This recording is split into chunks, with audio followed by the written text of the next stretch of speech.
जूठन। नमस्कार दोस्तों, कैसे हो आप लोग।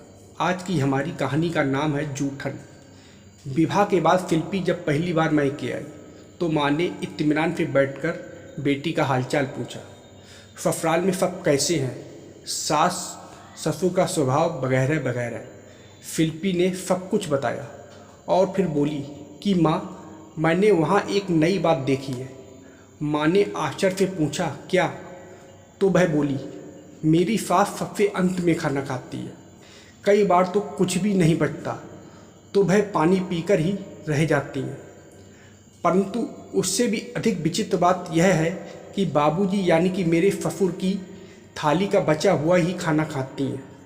माँ बोली, हाँ बेटी, पुराने ज़माने में यही रिवाज था और वे अपनी पतियों के खाने के बाद उनकी थाली में ही खा लेती थी।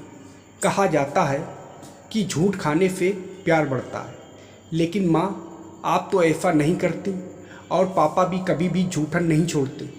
अब समय बदल चुका है बेटी, हम लोग शहर में रहते हैं। गांव में ये चलन अभी भी है। परंतु तुझे क्या, 2 दिन बाद तो तुझे इस शेखर के साथ मुंबई चले जाना है। इन बातों को माँ ने कहा तो शिल्पी बोली, हाँ मुझे क्या। लेकिन मन ही मन उसने कुछ निश्चय किया।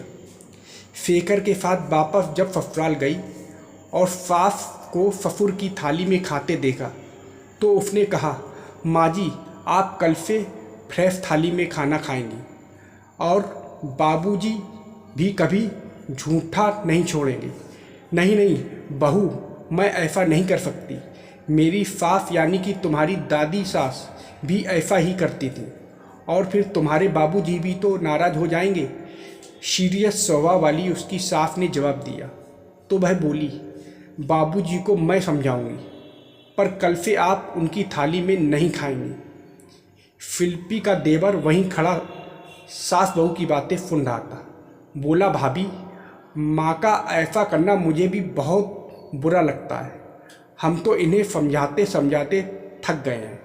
यदि आप सफल हो गई तो क्या, आज रात को ही देख लेना। हंसते हुए उसने कहा। रात को सबके खाने के बाद जब ससुर जी ने अपनी थाली शिल्पी की सास को दिया तो शिल्पी ने उन्हें यही कहने का इशारा किया।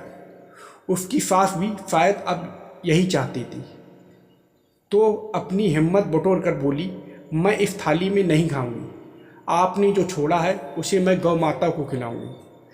पत्नी की बात सुनकर ससुर जी चिल्लाए, तेरा दिमाग तो सही है ना, बरसों की चली आ रही परंपरा को तोड़ देगी। अब शिल्पी बोली, बाबूजी, आप एक बार अपनी थाली में देखिए, इसमें आधी रोटी ही बची है और सब्जी के नाम पर आलू के 2 टुकड़े।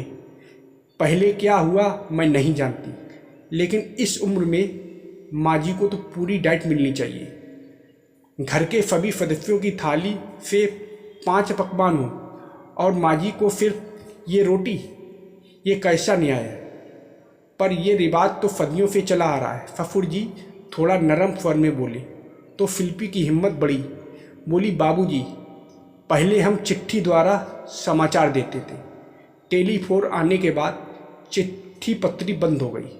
फिर मोबाइल फ़ोन आया तो घर के हर एक सदस्य के हाथ में फ़ोन हो गया। ऐसा होगा कि आपने सोचा भी नहीं था, पर हुआ ना। बाबूजी, जो बरसों से चला आ रहा है उसे हम ही को बदलना है।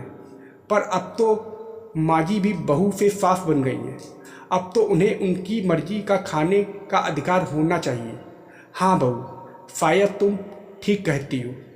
तभी ससुर जी की बात पर शिल्पी का देवर हंसते हुए बोला तो सभी हंस पड़े। उस दिन के बाद से शिल्पी की सास भी अपनी थाली में सबके साथ बैठकर खाना खाने लगी और ससुर जी ने जूठन छोड़ना छोड़ दिया।